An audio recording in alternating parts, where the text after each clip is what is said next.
Bonjour, je voudrais vous parler aujourd'hui, nous sommes toujours le dimanche 15 juin 2014, de ma philosophie de la prévision, et notamment du rôle des femmes dans la dimension prédictive de l'astrologie. Je crois en effet qu'une des variables essentielles de nos sociétés est la place des femmes, la place qui est accordée aux femmes selon les périodes, selon les phases. C'est un principe que je pose. Les femmes, le statut des femmes serait cyclique. Et cette cyclicité même qui serait problématique, comme vous pouvez imaginer, car un être cyclique est un être qui est déconcertant pour lui-même et pour autrui.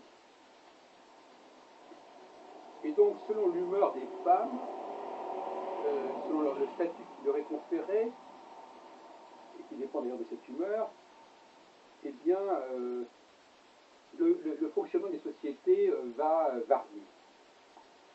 Il va varier dans le sens de cette fameuse dialectique dont je parle depuis pas mal de temps, qui est celle de la dialectique du grand et du petit. À certains moments, on voit grand, à d'autres moments, on voit petit. Les perspectives, le champ de conscience se rétrécit. Donc, si l'on peut annoncer à l'avance que le champ de conscience des sociétés va s'amplifier ou au contraire se rétrécir, il me semble que ça peut être une avancée considérable au niveau sociologique, politique, voire juridique. C'est de ça dont il s'agit. On est donc très loin des prévisions de pas mal d'astrologues sur la guerre, sur les catastrophes. Non pas qu'on ne puisse pas prévoir cela, mais ce sont là des prolongements plus ou moins aléatoires et contingents, nullement nécessaires, nullement inévitables, et donc par conséquent, ils ne font pas partie, à proprement parler, du modèle astrologique. Car le propre d'un modèle, c'est de rester en amont de la contingence. Ou si on préfère, de laisser ouverte la diversité des options et des contingences sans se prêter au jeu de déterminer quelle est la contingence, quelle est l'option qui finalement va l'emporter. Donc ce qui nous intéresse, c'est d'autant plus que nous avons une approche quantitative, ce qui veut dire quoi? Ce qui veut dire que nous devons montrer qu'un grand nombre de phénomènes se rejoignent.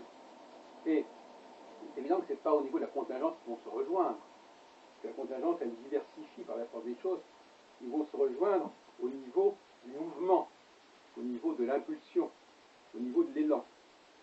Et c'est à ce niveau-là, de généralité, que nous devons nous situer.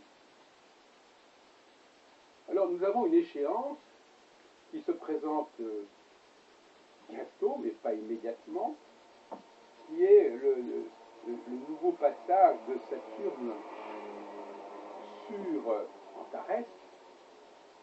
Ça se produit tous les 28 ans, mais comme vous savez, dans mon système, que Saturne passe sur Antares avec des varans Régulus ou Joao, ça revient au même. Je voudrais faire d'ailleurs à l'influence qui s'exerce sur moi depuis pas mal d'années de la part des Garstins et de l'école de Harlem, la cosmobiologie. Et eh bien, nous pouvons annoncer le retour des femmes, le retour en grâce des femmes, à partir de la fin 2015. Ce qui veut dire d'ailleurs, implicitement, que ce n'est pas le cas actuellement. Actuellement, elles sont en train d'être dans la disgrâce. Et que ça n'est pas terminé. Mais il faut mieux avoir un coup d'avance, comme aux échecs, jeu que d'ailleurs que j'ai pratiqué très jeune. C'est-à-dire que actuellement, les femmes sont en disgrâce croissante et que elles vont prendre leur revanche fin 2015, début 2016, pour 3 ans à peu près, 3-4 ans. 3 ans, 3 ans. Et donc, là encore, il faut se préparer à des lendemains qui chantent, et imaginer que la période de 2016-2018 sera extrêmement euphorisante pour les femmes qui auront l'impression d'avoir atteint leurs objectifs, c'est-à-dire d'avoir démontré leur égalité et leur parité avec les hommes. Ce qui est une grande illusion, mais une illusion qui est récurrente et qui revient tous les 3 ans, tous les 7 ans. Qu'est-ce qu'il faut annoncer? Il faut annoncer notamment le retour d'un certain protectionnisme et d'un repli à partir donc de la fin 2015.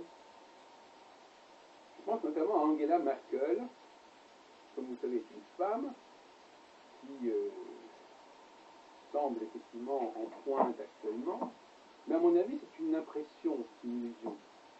En réalité, l'Allemagne, dont elle est la chancelière,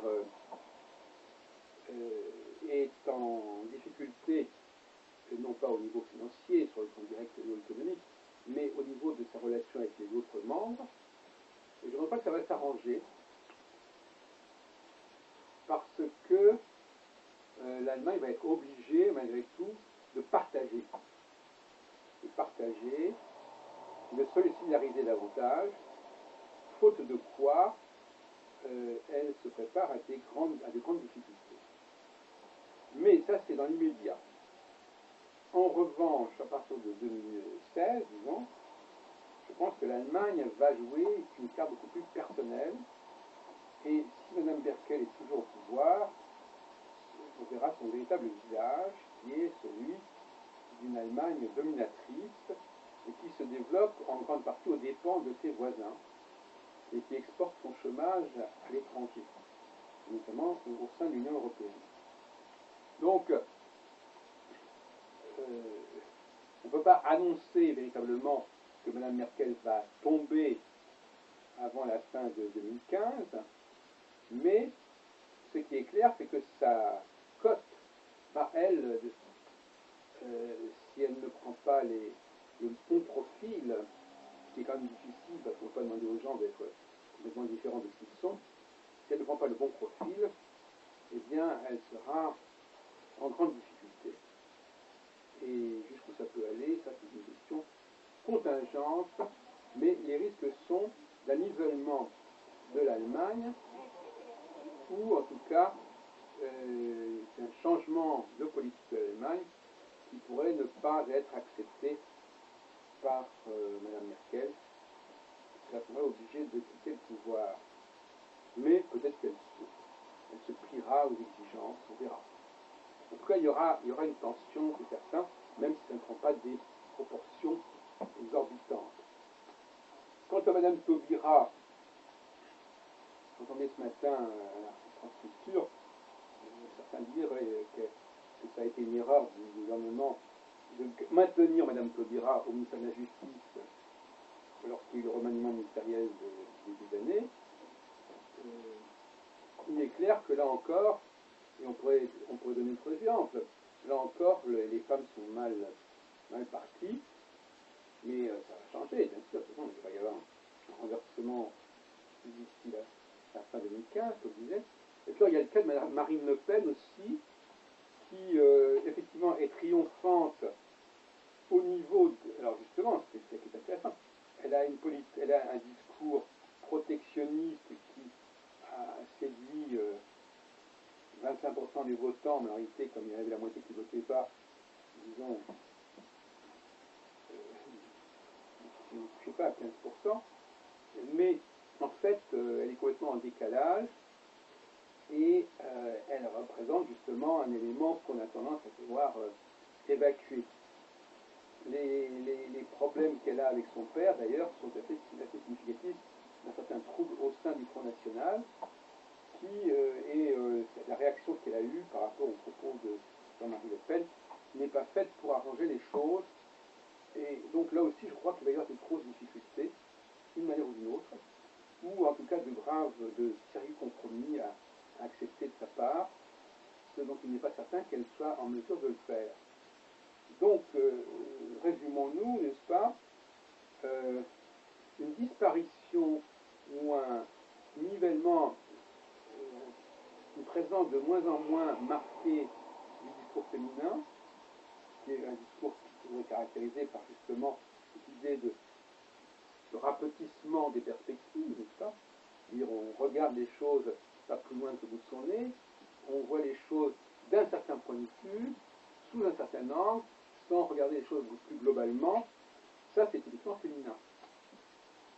Et ce qui va se passer à partir de l'arrivée de Saturne sur Antares à 9 degrés du Sagittaire, en tropique, Antares qui est lui-même, qui est quand même une étoile de la constellation du Scorpion, le cœur du Scorpion, en réalité, et c'est que il va y avoir une fragmentation, un émiettement, c'est-à-dire à l'encontre, entre parenthèses, de ce qu'on fait actuellement quand on veut justement limiter le nombre de régions. Alors on veut réduire le nombre de régions, mais en réalité on veut augmenter l'importance de ces régions. Et on veut aussi limiter ou même supprimer les départements. Donc on est dans une phase comme ça, mais la phase suivante, celle qui a démarré en 18 mois, elle va exactement à l'envers. Donc ils ont intérêt à se dépêcher, parce que si les choses n'ont pas pris tournure d'ici la fin 2015, il est possible qu'elles ne le prennent pas tout de suite non plus par la suite, du fait justement du changement de la mentalité liée à la phase de la conjonction de Saturne avec Antares. Donc voilà le genre de prévisions que l'on peut faire, ce sont des prévisions psychosociologiques, pourrait-on dire, qui correspondent à des phénomènes extrêmement puissants, mais extrêmement étranges quelque part, et qui en tout cas, s'il fallait encore le montrer, mettent en évidence le fait que les femmes et les hommes ont véritablement des programmations extrêmement différentes, tant au niveau synchronique que diachronique. Bon. Cela dit, il est clair que l'évolution du comportement féminin a des implications, par leur présence ou par leur absence, sur le déroulement des choses dans le monde. Le fait que les femmes se retirent, ou sont mises sur la touche, si on veut, pour marginaliser au sein de la période actuelle, devrait favoriser, favorise les regroupements, favorise les rassemblements de grande ampleur, favorise ce que j'appelle les empires, et ce qui se passe actuellement au Moyen-Orient avec l'État islamiste du Levant semble aller dans ce sens aussi. Ça, on n'a pas fini d'en parler. La question des projets extrêmement ambitieux, transnationaux, la saison n'est pas terminée, loin de là, et on ne sait pas jusqu'où ça peut aller dans toute la région. Mais ce qui est clair, c'est que les lignes changent, les lignes bougent, que les cloisonnements sont mis en question. Les fameux cloisonnements, les fameuses frontières qu'on croyait établies et fixées une fois pour toutes, tout ça est toujours remis en question par la phase où nous nous trouvons, qui est la phase que j'appelle la phase vénusienne, c'est-à-dire la phase où on a une conscience de l'unité de l'humanité, et où donc par conséquent, il y a une universalité, et donc par conséquent, tout cloisonnement, toute frontière est considéré comme artificielle et contingente. Inversement, avec l'arrivée à la fin 2015 de Saturne sur Antares, on va revenir à une politique babélienne, si on veut, c'est-à-dire une politique de cloisonnement à nouveau, de protectionnisme, de séparation, de dislocation des empires, comme on en a trouvé en 1960, on a trouvé en 1989. Eh bien, on va aussi retrouver des choses de ce genre-là dans les années 2016-2017, avec un risque d'écroulement, d'effondrement de certaines structures supranationales, que ce soit sur le plan politique ou sur le plan d'ailleurs économique, celui d'entreprise par exemple. on va vers des plus petites unités, donc avec un beaucoup plus grand nombre de responsables, et ça avec donc des responsabilités plus petites, parce que plus les entités sont petites, moins il faut de compétences pour les diriger, et ça c'est tout à fait bon pour les femmes. Moi j'aurais comme image à donner, vous prenez par exemple un coureur de 1000 mètres, si vous mettez constamment des haies, des obstacles, il ne va pas courir aussi vite qu'un coureur où il n'y a pas une course où il n'y a pas d'obstacle. Et donc par conséquent, les mauvais coureurs seront avantagés parce que les très bons coureurs ne pourront pas donner le meilleur d'eux-mêmes.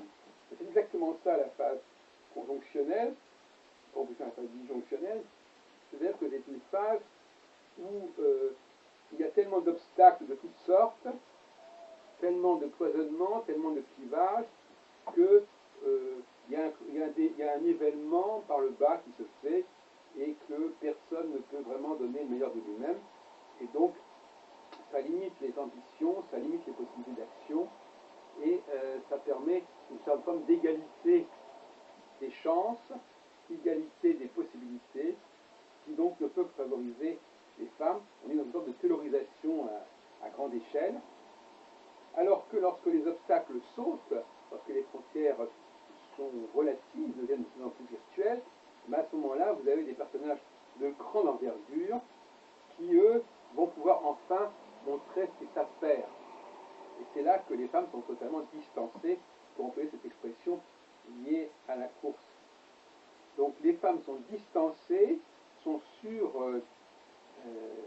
surclassées, si on veut, sont dépassées par les événements, par la puissance des enjeux, en phase de disjonction, ce qui est actuellement notre cas, et au contraire, en phase de conjonction, il va y avoir rétablissement tout un ensemble de structures, d'infrastructures, de cloisonnement, et là, évidemment, ceux qui avaient la capacité de s'épanouir et de se développer et d'expanser, ben, ils vont être brimés, ils vont être castrés, si on peut dire, et on va avoir une humanité qui va rapetisser.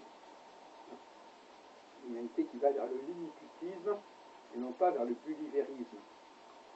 Voilà. Et donc, effectivement, le nivellement par le bas, ça veut faire beaucoup de choses, d'ailleurs, dans beaucoup de domaines.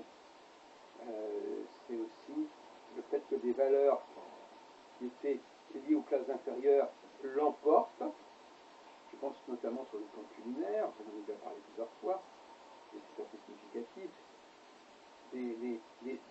Des solutions de pénurie, des solutions, des expédients, des solutions de peu de moyens. On a vu ce qui s'est passé en 1940 avec le système D pour s'en sortir au niveau alimentaire, au niveau d'habillement. Eh bien, ces solutions souvent très ingénieuses vont être très à la mode et on se contentera souvent d'une culture de second ordre avec des recettes où on repasse des films indéfiniment, où on rejoue des pièces qui ont déjà été jouées dans le passé et où on prend des choses qui sont de longue conservation et non pas des choses qu'il faut saisir dans l'instant, dans leur fraîcheur. On passe, moi je dis que la phase conjonctionnelle est une phase de dessèchement et la phase disjonctionnelle est une phase de fraîcheur. Et le dessèchement, ben, c'est aussi la mort quelque part, c'est le cadavre qui pourrit, mais c'est une sorte, c'est la momification de la société.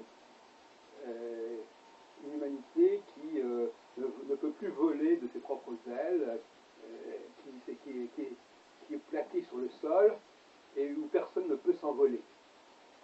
Et inversement, la phase disjonctionnelle, de fraîcheur, va donner la possibilité à ceux qui ont une véritable